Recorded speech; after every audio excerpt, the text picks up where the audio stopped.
Irfan Kartawirya. Saya Harnas. Dan ini adalah Random Jumat. Halo.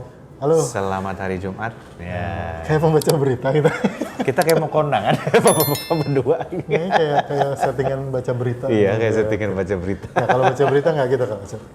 Ada gitu ya, miring dikit. Gayanya Devi Anwar dulu. Kebetulan, mohon maaf ini harusnya kalau mau syuting bawa kaos, ketinggalan kaosnya. Terpaksa berbatik resmi. Ini kita live langsung dari ruangan tempat Harnas mengajar. Betul, barusan.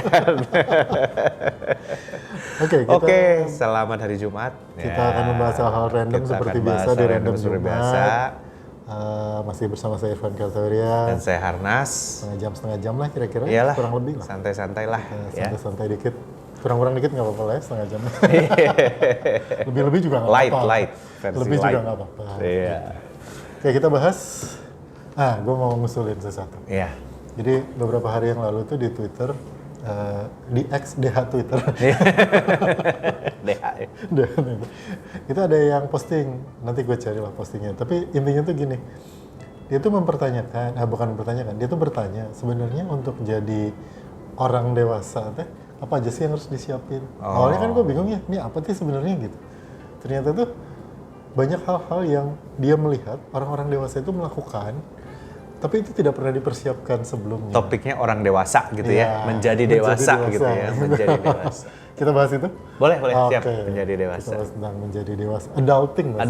Adulting ya.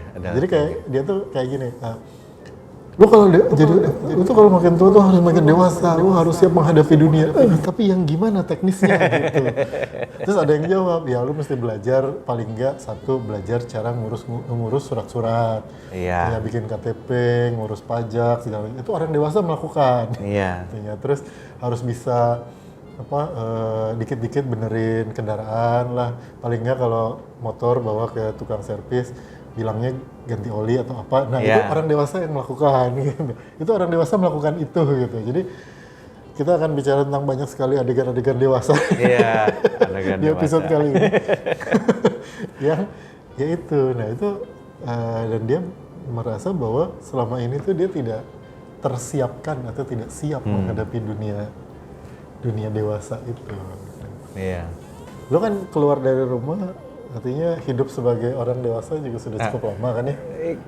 Kalau buat gua ya, shocking news menjadi dewasa itu gua inget banget. Itu karena gini, ya gua kalau merantau keluar itu kan masih ya otomatis gue dewasa lah karena sendirian gitu kan. Tapi kalau gue pulang ke Bandung ke rumah keluarga gue, itu kan gue masih jadi anak-anak ya. Nah, shocknya itu adalah waktu bokap gue wafat. Karena gue inget banget itu. Karena biasa kalau gue pulang ke rumah itu kan dia yang ngurus, bayar listrik, bayar air, ya kan, bersihin rumah, segala macam tuh semua kan dia yang ngurus. Kita tinggal duduk nonton TV, tidur aja ketiduran di sofa gitu kan. Nah waktu itu gue inget banget malam-malam. Pas malam pertama itu sesudah bokap gue wafat gitu ya, dan nyokap gue kan waktu itu sakit juga, jadi dua-duanya di rumah sakit, yang di rumah cuma anak-anak dua. Terus gue inget kita punya anjing piaraan, anjing gue muntah. Gue gak pernah lupa itu. Biasanya gue tinggal merem aja, bokap gue beresin gitu, dia nguik-nguik gitu kan. Akhirnya aduh gue mesti bangun. Jadi gue bangun. Dan itu kan aduh muntahnya tuh kan bau pisan gitu ya. Gue harus pel sendiri, bersihin sendiri gitu. Dan di situ gue merasa ini udah nggak ada ya bokap gue gitu loh. Jadi udah harus hal-hal tetek bengek itu harus kita kerjain gitu. Ya kan, bayar listrik, terus ke RT, ke RW gitu kan, daftar ke kelurahan yang gitu. Biasanya mah semua orang tua yang ngurus, betul. Biasanya semua orang tua yang ngurus. Dan yang paling bermasalah itu bukan bermasalah, boleh dibilang bermasalah lah, itu urusan bank. Sebab bokap gua tuh punya deposito, kita nggak tahu itu di mana. Dia nyimpen BPKB, kita nggak tahu itu di mana, Van. Sampai ketemu BPKB-nya itu akhirnya kita bikin pengumuman di koran itu loh. Barang siapa memiliki ini, harap itu kalau nggak ada itu kan syarat dari kepolisian kalau BPKB-nya hilang. Karena gua nggak tahu dia simpan di mana. Dan deposito itu baru kita bisa urus 12 tahun kemudian. 12 tahun kemudian. Nah ini saran gue ya sama teman-teman ya, kalau ya orang tua, kalau ada orang tua, kalau ada istri juga boleh gitu. Sekali-kali diajak ke bank, dikenalin sama teller bank atau manajer CS-nya. banknya gitu ya, CS-nya, ini istri saya, ini anak saya gitu. Jadi kalau ada apa-apa, karena bank itu trust based ternyata. Jadi waktu gue bilang, gue anaknya bokap gue, tapi dia bilang suratnya mana gitu. Ya, ya. Karena dia nggak kenal sama gue kan. Gue mau cairin deposito bokap gue, oh nanti dulu. Iya, iya. Mana surat pengadilannya ini loh. Itu dia prosedurnya tuh karena bank bilang mereka sering mendapat tuntutan. Iya. Jadi Bisa dimengerti sih. ya kan ada Hati-hati anaknya, kan. oh ini anaknya ya cairin ternyata, oh ini ternyata gini-gini. Wah, jadi dia bilang dia sangat hati-hati dan itu baru berhasil kita urus ketika gua sudah punya relationship dengan bank yang ada di Jakarta. Terus gua minta tolong dia, ini punya bokap gua, tolongin dong ngomongin ke yang di Bandung gitu. Akhirnya bisa. Ya, jadi banking itu juga salah satu yang perlu proses adulting. Bagaimana caranya buka rekening, bikin deposito, ya kan, syarat-syaratnya kalau itu dipindahin ke orang lain dan menjalin relationship sama customer service-nya. Gue inget tuh dulu di kampus pernah lagi di lift gitu, terus ada mahasiswa gue cuma berdua di lift sama mahasiswa gue, terus dia kayak mepet-mepet dengan ragu-ragu, terus dia nanya, "Sir, boleh nanya nggak?" Mau nanya apa gitu. Kalau buka rekening di bank itu gimana caranya? Iya. Karena dia ternyata selama ini nggak pernah punya rekening bank. Terus ya itu gue cari-cari gitu.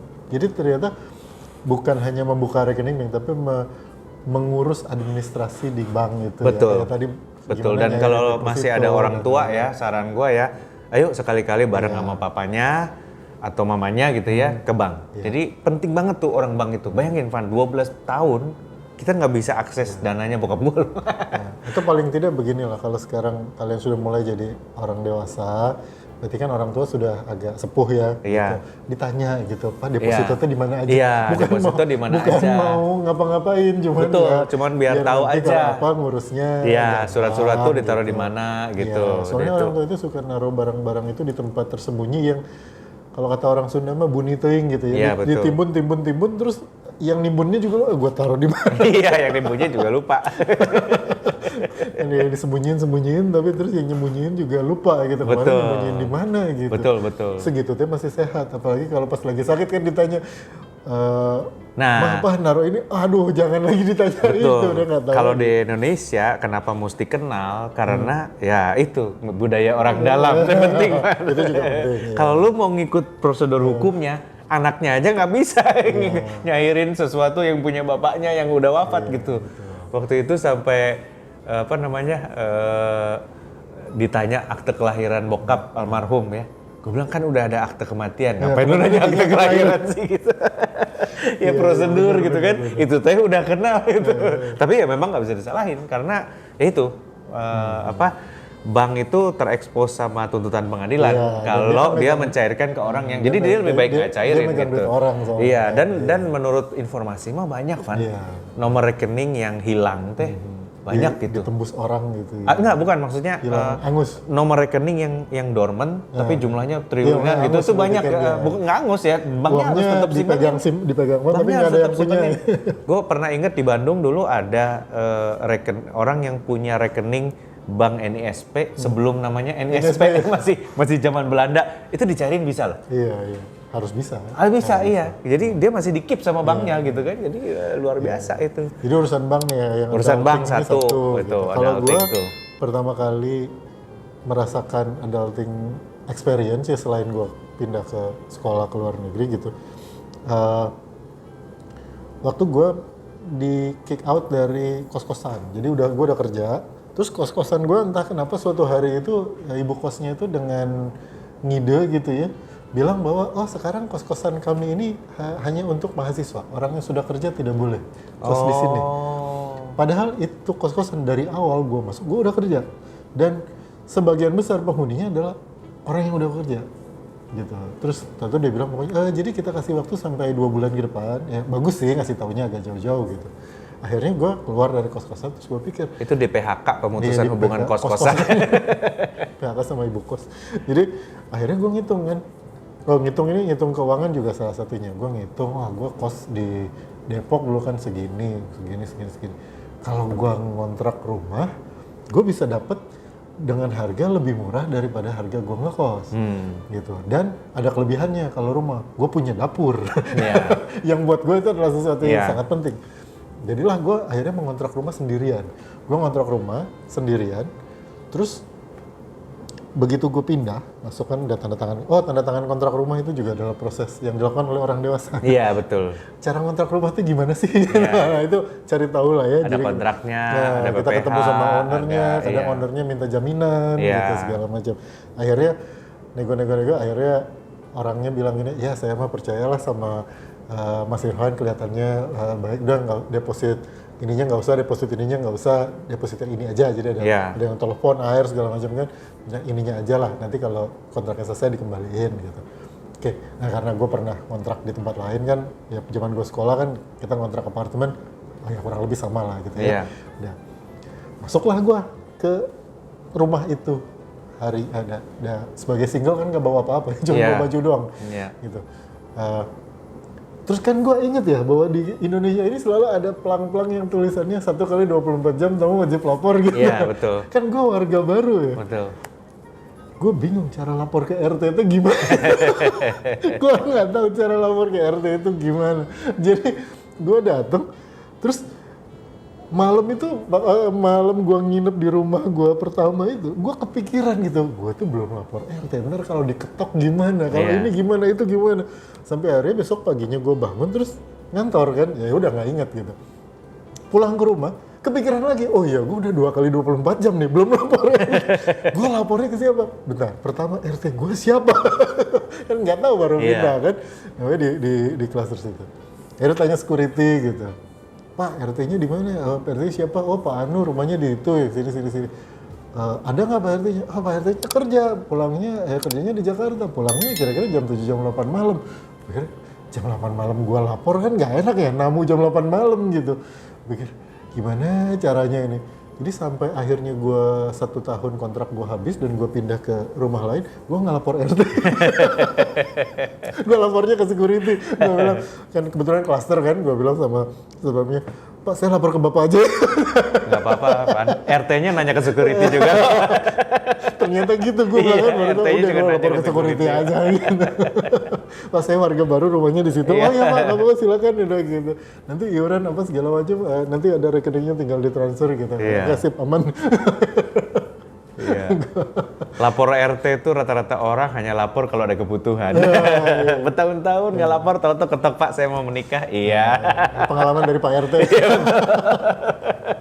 Kalau ada kebutuhan. Masih jadi RT sih? Udah pindah loh ya? Udah masih jadi RT? Masih. Kan rumah lama milik jadi masih. Iya, jadi masih Pak RT. Masih. Iya itu masalah tadi masalah kelurahan. Tapi sebenarnya buat teman-teman sih urusan RT dan kelurahan tuh nggak usah takut lah kalau menurut gua. Kadang-kadang orang tuh kemana gitu ya. Duh ngapain sih gitu. Tapi ya lama-lama kan bersosialisasi kan bagus juga. Misalnya kalau ada tuh tetangga misalnya dia masak sesuatu lupa terus keluar asap segala macam. Kalau ada tetangga atau kita tahu Pak RT kan enak, kita tinggal WhatsApp aja Pak tolong Kak gitu. Jadi kadang-kadang orang ada keengganan itu loh, itu adulting lah. Kalau orang dewasa mah nggak usah enggan-enggan kan, datang aja Pak saya warga baru gitu, mau ini ngobrol-ngobrol aja gitu. Biar tahu lah, biar kenal gitu kan. Tapi memang pesan dari Pak RT. Iya, pesan dari Pak RT. Memang itu apa namanya? Kadang-kadang kalau kepepet ada gunanya juga gitu loh, ada gunanya juga. Apalagi Van selain banking dan Pak RT? House management, manajemen rumah. Jadi orang kan suka gitu, mau menikah punya rumah gitu kan, atau kayak gua dulu ya, ngontrak rumah terus tinggal di rumah. Perlu diingat teman-teman ya, rumah yang kalian masuki itu rumah yang belum operasional. Rumah yang kalian tinggalkan dengan orang tua dan lain-lain itu kan sudah operasional. Gas sudah nyala gitu, air sudah ngalir gitu. Di kamar mandi kalau pakai bak udah ada gayungnya, gitu kan sesederhana gitu.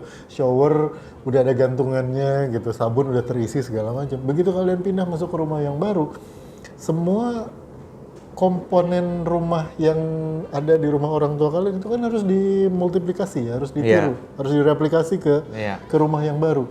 Dan kalian akan menyadari betapa mahalnya itu. Gitu. Setelah kalian beli sapu, ternyata sabutnya mahal. Lu pantesan nyokap lu dulu kenapa sapu putus atasnya masih dikip aja gitu, terus masih potek gagangnya masih disimpan gitu. Sabutnya mahal karena begitu lu masuk ke rumah baru, terus lu beli sapu, lu baru sadar bahwa sapu ada yang 60.000. Terus kayak sapu doang ya. Ya, belum yang lain-lain gitu ya, kayak ya sabun cuci piring kan harus sama sabutnya. Lu beli sabun cuci piring kan harus ada mangkoknya.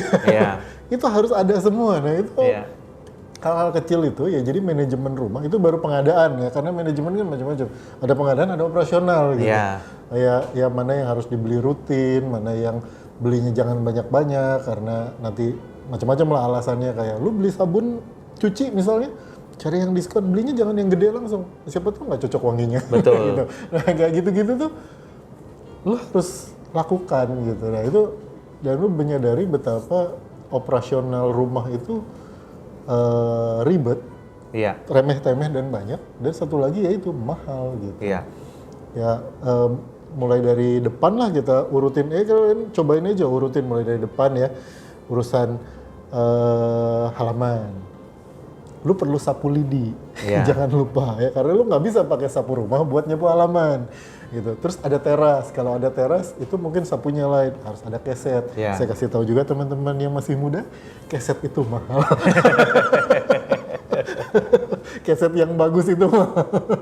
Gitu. Terus masuk ke dalam, ke ruang tamu, perlu apa aja gitu. Ke dapur, ke kamar mandi, ke kamar tidur, dan ini semua pernak-pernik yang operasional ya, bukan yang dekoratif. Kalau yang dekoratif mah kan selera lah ya. Tapi kalau yang operasional nih ya, tadi kalau gue bilang sapu cuci piring, sapu lidi, pengki gitu. Lu ngalamin, lu punya rumah nyapu, abis gitu baru, iya gue nggak punya pengki. Ini debunya gue angkat gimana caranya?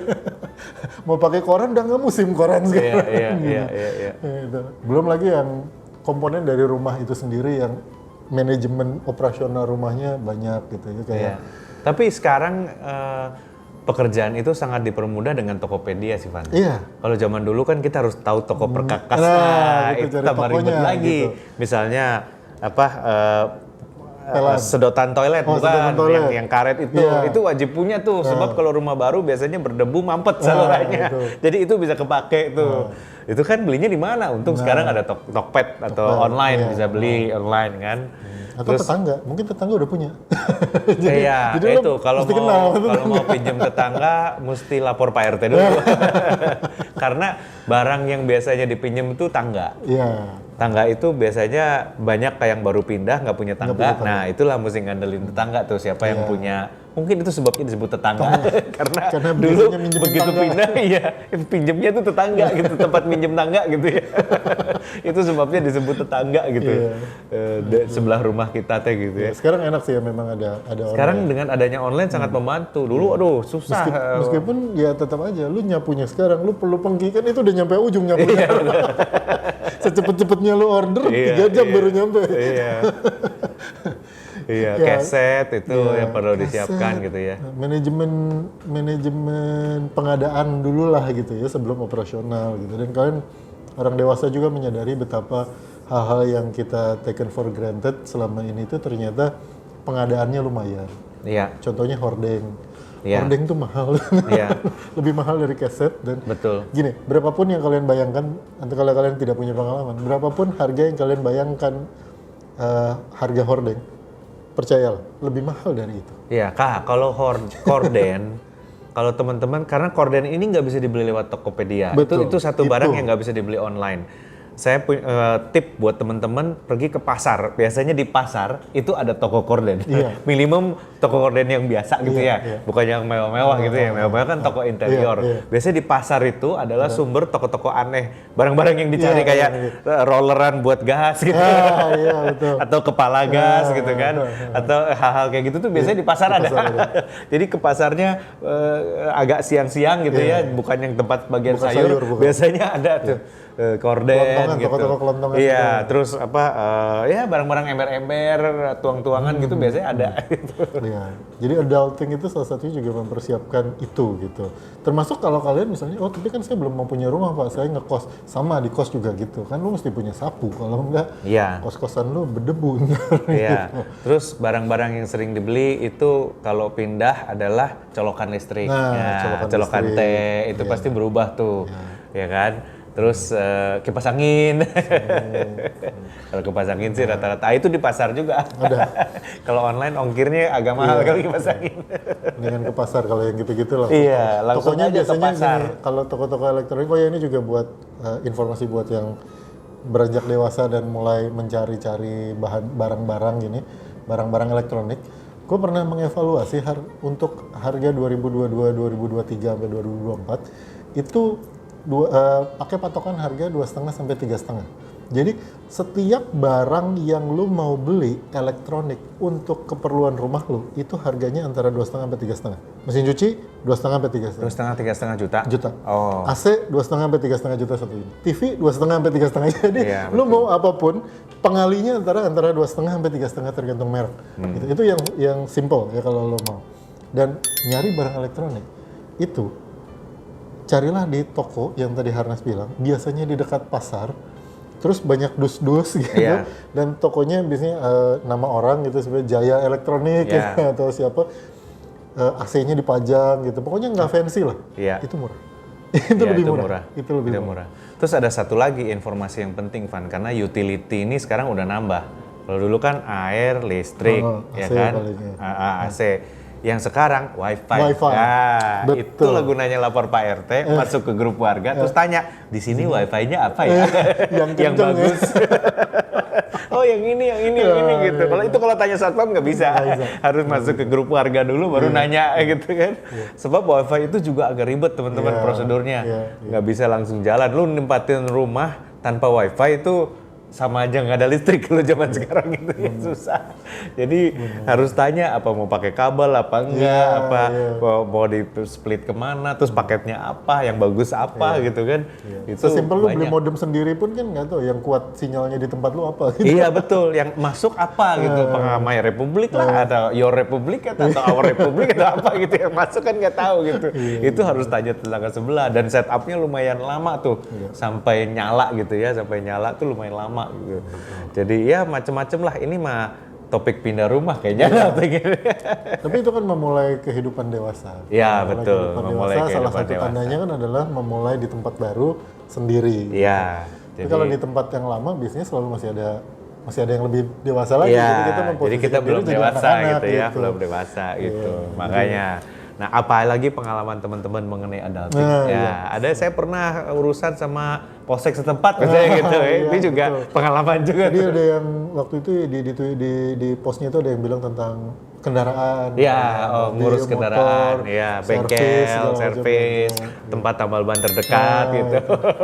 Itu harus disurvei. Silakan share kalau teman-teman punya pengalaman adulting, dan kalau punya usulan tema silakan ajukan aja Iya, ya. nanti kita Membahas bahas ini di banyak random tuh. Jumat berikutnya. Ya, terima kasih udah dengerin Random Jumat. Saya Harnas. Saya Ivan Kateria, bye.